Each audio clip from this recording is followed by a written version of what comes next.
So you've written a book since we parted ways at West Virginia. Tell us about that real quick.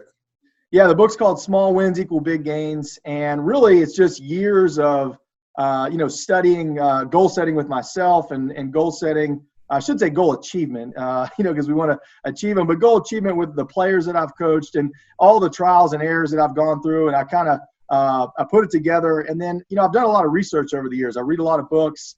I've got a PhD in management, so I've studied and researched these things a lot. And, I was doing it every day with myself, and I thought I'd use myself as a guinea pig. So every morning for about 30 minutes, every morning I'd just work on this book, and I'd just start chipping away at it. And that was my small win. And I had the book done in 22 months. Awesome. But that's with 10 months I take 5 months off for the football season and recruiting. So really it took me 12 months to do a book, and that's just 30 minutes every morning just to kind of prove to myself that this works. Kind of sounds like a book I'm sure you've read called The Compound Effect, right? That's what inspired me, honestly. Yeah. Darren Hardy, he was his dad was a football coach. Yeah. And so I really got into a lot of his stuff, and that's exactly, very similar to what kind of some of the methods that I use and the different techniques, to create those small wins and keep them rolling. It's so interesting, dude, because we live in a culture that's such a fast food mentality culture. We want everything right now. And I look at my football career, obviously we played at West Virginia together, and I had such all my self-worth was wrapped up in who I became as a football player, what I did on the field. And I set the goal in high school to become a Division I football player, and I accomplished that. Now, I wasn't very clear about it. I wanted to, start for 4 years. I wanted to lead the team in catches. I just said I want to be a Division I football player, and I did that. You know, but looking back on it now, if I had had more of a focus on who I needed to become in the process of that, we need to set these goals. And I've taken a newfound approach to goal setting where you set that goal, but it's more like a chapter in the book. It's not the book, if that makes sense. Is that kind of what you do as well? I'm curious. One thing that I do is a personal mission statement, and I put it in the present tense. And we do that with our players. They'll, instead of, like you said, instead of just saying I'm going to be a Division I football player, it's, I am an All-American football player at West Virginia University or West Virginia State University. And I make them write it out in the present tense. We read it every morning. We call it mental toughness. There's a book by Jason Selk. It's called 10-Minute Toughness. And it's basically an exercise that he does with the St. Louis Cardinals and other professional teams where they read that version of themselves that they want to be. And then they go over their actual, their goals. But I break it down into, I have monthly, weekly. I have a notebook of goals. It's kind of, I nerd out on that stuff. So I'm interested to see, what are you doing as far as breaking it down into chapters? Well, dude, literally the exact same thing. So I don't know if you've read the book called The Miracle Morning by Hal Elrod. So good. Well, he has an acronym for your morning routine. It's all about taking back your morning. And he calls it SAVERS. It stands for silence, affirmations, visualization, exercise, reading, and scribing is the last S, but basically just means journaling. Right. And since I moved I've done those things sporadically. But since I moved to Denver, I've really prioritized that. My life in Los Angeles last year was just crazy. I was working 7 days a week. I had 7 jobs at one point, and I was just like, something's got to change because I'm not having fun. I'm not enjoying this, and I need to slow down. And I started doing that. And the thing I realized, I believe the number one thing that's helped my not only peace of mind, I've had a lot of transitions in the past 4 months, but the thing that's really helped me is those affirmations, the A. And that's what that is, saying I am strong, I am courageous, I am bold, I am abundant, I'm designed and created for a purpose. I repeat that to myself every single day. And that's what you're saying you do with your players. Yep. And the interesting thing I just learned about that is that I used to, you've done a lot of work as well. And you hear people say, just repeat your affirmations, you'll have everything you want. But the challenge with that, though, is those only work in the mornings because your brain is in theta waves where it's open to suggestions. Your unconscious is. Yeah. So when you do that in the morning and or the evening, that's the most powerful place you can be right there. So I didn't know that. Yeah. And once I learned it, I was just like, poof. I was like, that's why my life has changed is because I started doing this consistently and I started taking back my morning. And that's why I believe silence is so important too. Either meditation, prayer, or just literally like sitting in silence, because they say that in 48 hours, more information is produced than from 1900 to the beginning of time. Right. 48 hours, bro. So like when we sit and we just sit in silence or we meditate, we're saying, in spite of all this chaos, I'm going this way. Yeah. You know? And it's like, I think about that in terms of my career, like if I had known that now. So like, besides the affirmations, like what are you helping your players with? And also, how are you doing that now, being that you can't be with them in person? Well, when we do our affirmations, we also do the visualization part that you talked about. So we will after we read our goals or the kind of man that we want to be, I'll have them close their eyes and picture themselves achieving those goals, the feelings they'll feel. Obviously for us, it's celebrating a championship in a certain setting, and we'll visualize those things. And then we'll visualize, after we've kind of done the forward thinking part, then we'll visualize our day. I want them to visualize everything that they're going to do that day, from the time they leave that meeting till the time they go to sleep, just to kind of map it out in their mind of how they want, their day to go. But now it's obviously a little bit tough to do that, but that's why I thought of that football eulogy. I read an awesome book. I'm big on organizational culture. That's like my favorite thing to read about. And it's a book called What You Do Is Who You Are. And it was talking about the samurai culture, and they always begin with the end in mind. And it's a little morbid, but they begin with death in mind. That was the samurai. So I kind of thought about that with our players. I'm like, why not? I want them to think about how they want to be remembered. What is their legacy, And so that's how I had them kind of do that. That way they're visualizing how they want their career to go and how they want to be remembered. And so I thought that was a good one. I make them text me. My phone's blowing up with football eulogies over the past couple of days. Dude, I love that. And it's interesting you say that, because one of my mentors, one of the things he said, he encouraged me to do that exercise as well. And I asked him, I was like, well, what is your eulogy? And he said he wants people to be able to say that because of meeting him, their life had changed. And I can say 100% certainty, because I met him, my life changed.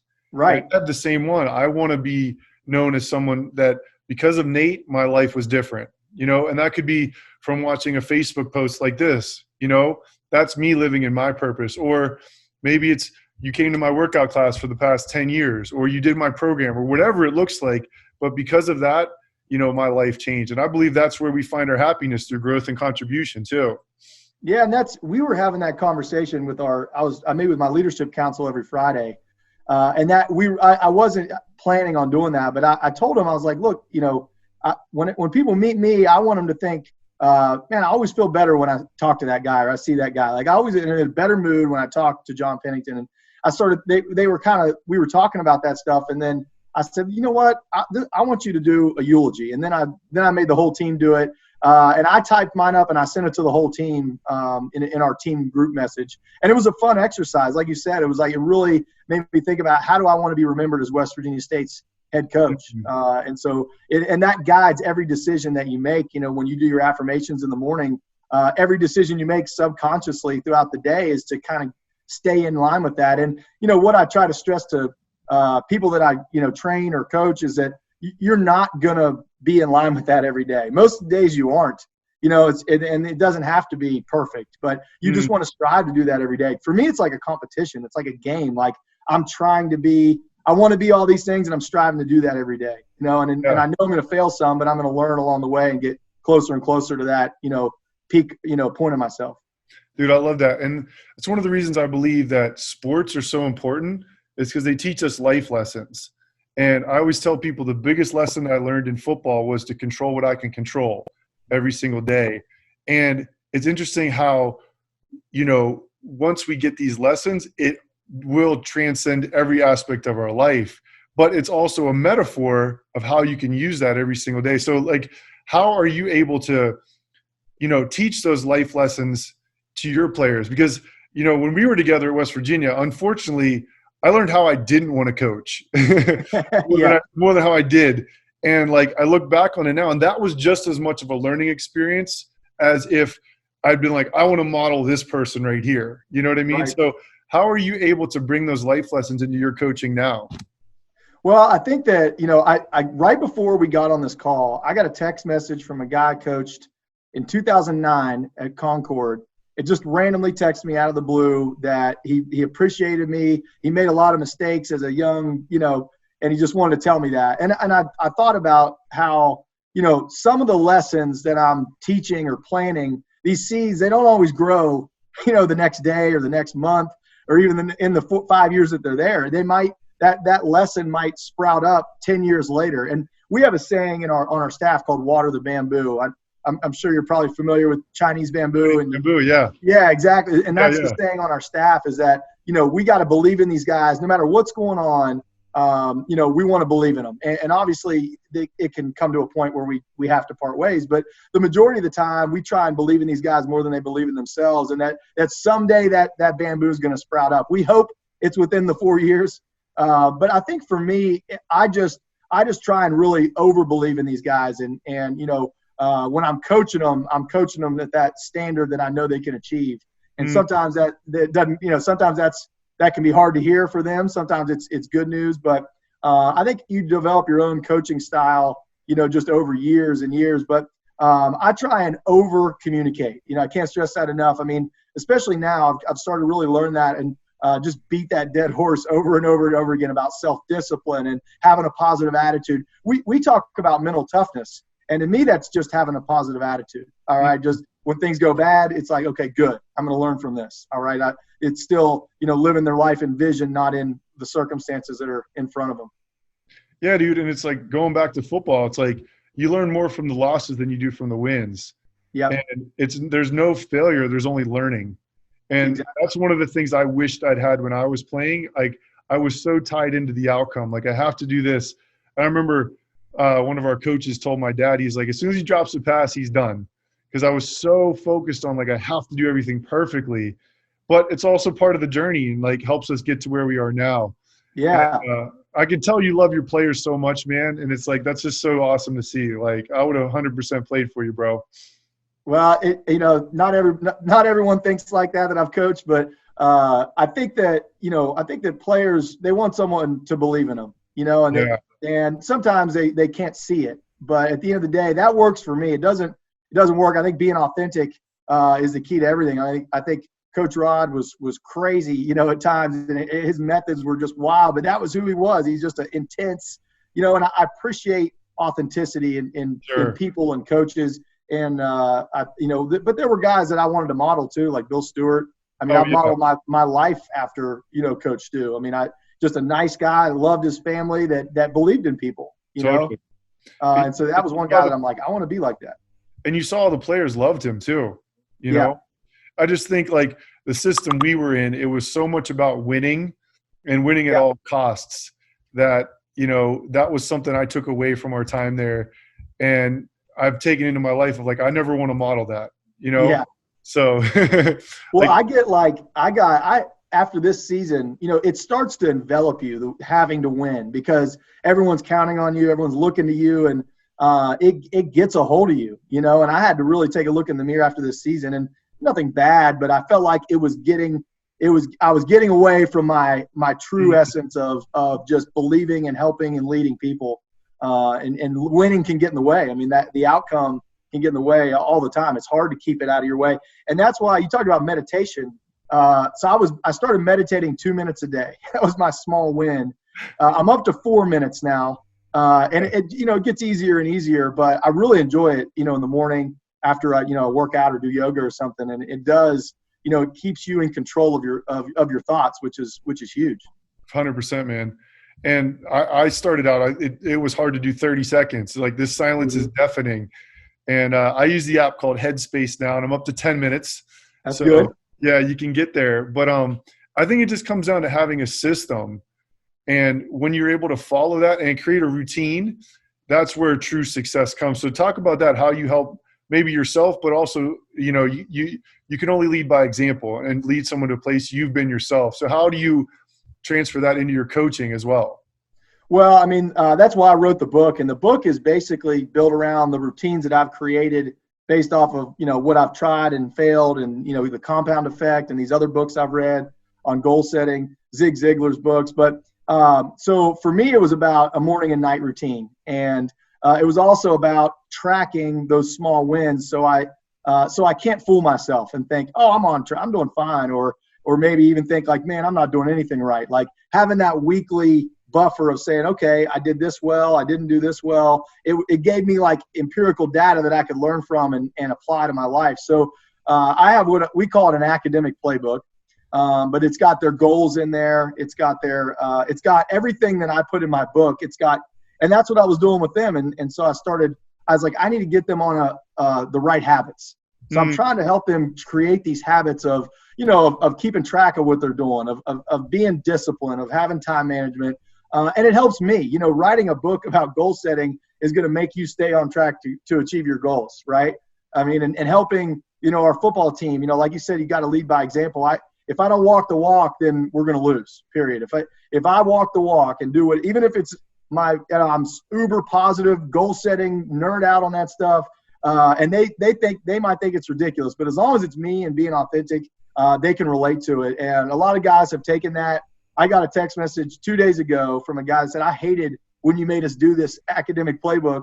And he said, now I work for, an academic support program and we have our own just like yours. And so like you said, some of those lessons are, they don't always pop up right away, but I take my routines and try and just, I wish I learned this stuff, like you said, when I was in college. I would have been so much better, so much more. And I needed, you learn those things for a reason, but I want to try and get that to those guys. And so they can learn that and now, and they don't always, they can fool me and write down that they did this and did that, but they still got to take a look at it. And they still got to, think about that every time they meet with me once a week, me or their position coach. They have to write down everything that they've done with their habits. And all those habits line up with the goals they're trying to reach. So if they want to be an All-American, they're going to have to do extra film, extra drills, and I'm going to tell them, I want to know where they're doing them, when they're doing them. And it really makes them think, I believe. Well, dude, I love that. Like you're transcending football. You're using football as your vehicle to teach these life lessons. And that's so much bigger than that. And one thing I learned in the last book I read, The Hell with the Hustle, he talks about how instead of setting the goal of, for example, I need to run a marathon in 3 hours and 30 minutes or something like that. And so I have to train 6 days a week and I have to blah, blah, blah. He said, what if you set the goal to become a runner? And you told yourself every day, I am a runner. So therefore, whether you run 3 days a week or 6 days a week, you're still becoming a runner. Yeah. And energetically, that just feels so much different. It removes the stress from it, but you're still on that path.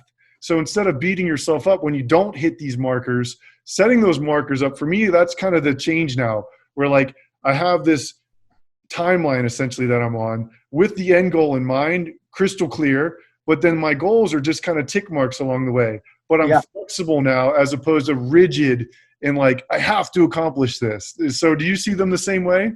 100%. I wrote a little blog post about this, and I had the women's basketball coach at West Virginia Tech spoke to our team. Her husband was on our staff, and she talked about how that 90% of the time when she and her husband went out to eat, he would get food on his shirt, and every time he got food on his shirt, he would be extremely angry and pissed off, right? And then so 90% of the time he was angry, instead of the 10% of the time. So she talked about having a different approach, and so that's how I go into every time I walk in the building, right, or I set a goal, I know that 90% of the time it's gonna be messed up. It's gonna be crazy. Something's gonna go wrong, and I just solved the problem. So instead of being angry 90% of the time, it's just, okay, this is the normal. Normal is I'm gonna screw up. Things are gonna go crazy, and I just got to solve the problem. And then when it goes right, when I actually do what I'm trying to do, and everything works out perfectly, I celebrate. I do, I literally self-high-five myself in the car on the way home when nothing goes wrong at work. Now, I'm not at work anymore, so it's more at home. And so that's the same thing. I got 3 kids. I'm coaching a football team. I'm trying to inspire people online. I have all these great ideas. I like you, we're the same. And all these things I want to do. But it's like, you know what? I just got to know that 90% of the time, it's going to be crazy. And I just got to deal with it, solve it, and move on. And when it's great, 10% of the time, enjoy it. Why be angry 90% of the time, and only happy 10% of the time? It didn't make any sense. Well, dude, I love that. Like we get in life what we focus on. And what I hear you saying is that you focus on the good, even though, stuff might be going crazy, even if 10% goes right. And take it back to football. Like, I like to say, you create a touchdown goal, which is your big, hairy, audacious goal, the BHAG. But if you set the goal along the way of first downs, in football, if you average 3 yards of play, I think you score an average of like 35 points a game or something like that. Mm-hmm. You know what I mean? Point being, or it's 4 yards of play. It wouldn't be 3, obviously. You would know better than me, dude. But point being is, like, in life, like, we don't do that a lot of times. Like, we are extremely rigid on how we want it to be accomplished, but it's like we're still making progress, Yeah. It's like if you expect, all these great things to happen and life to be perfect, you're going to be angry a lot. It's like Dean Smith said, if you get upset, if you live and die on every win and loss, you're going to end up dead a lot. And so I think that's kind of my approach, is that, things are going to go wrong, and I'm going to expect it. I'm going to solve it when it happens, and I'm going to, try and enjoy the journey. But that's why that morning and night routine are so crucial, because I know what I'm doing in the morning. I know I'm going to get up, do yoga, meditate, read. I look forward to it. It's not an expense anymore. It's an asset. And then at night, I know I'm going to write down, I'm going to read my goals. I'm going to write down what I did with my habits, and I'm going to write down what I'm grateful for. And whatever happens in the middle, I don't have a whole lot of control over. I love what you said about that. It is an investment. Every morning, if you invest this time, like, we only have 3 resources in life. We have time, we have money, we have energy, and if you want to return, you have to invest those. Sometimes it takes all 3 of them, but usually and almost always it takes one. So it's like, if you invest that time in the morning, you will get a return. The challenge is it usually doesn't happen in the time frame we expect. No, it's probably, 18 months to 24 months later. And that's where I think, if you're a 20-something, you can create an advantage over, so you can produce so much more than so many people if you can just do those, if you can put off that instant gratification. Because, most people are, I think it's not this generation, everyone's that way. We're wired to want, what our brain wants. And if you can put that stuff off and make that like a muscle, and you get really good at that, then you're going to be very successful and productive in whatever you do. Dude, I love that, man. So, I guess we kind of wrapped up all the title of this post was leadership, football lessons, and goal setting. And we've kind of talked about all those in a roundabout fashion. But I'm curious, dude, like, where can we get your book? Is it on Amazon? Or your website? Where can someone get that? Yeah, you can get it on Amazon. I have a website. It's coachjohnpennington.com. My book's on there, and I've got a bunch of free stuff on there, blogs, videos, and like you were talking to me about, just wanting to provide value. I don't have a team to coach right now, so I'm really enjoying the virtual stuff and trying to get stuff out there to have a positive impact on someone. But if you go to that website, my book's on there, and there's all kinds of stuff on there. And most of it's free. You can get a lot of free stuff on there, and it's going to help add value to your life. And it's all stuff that I do and preach to my team. And just wanted to put it out there. Why just save it for 100 people and just put it out there for anyone that wants to use that.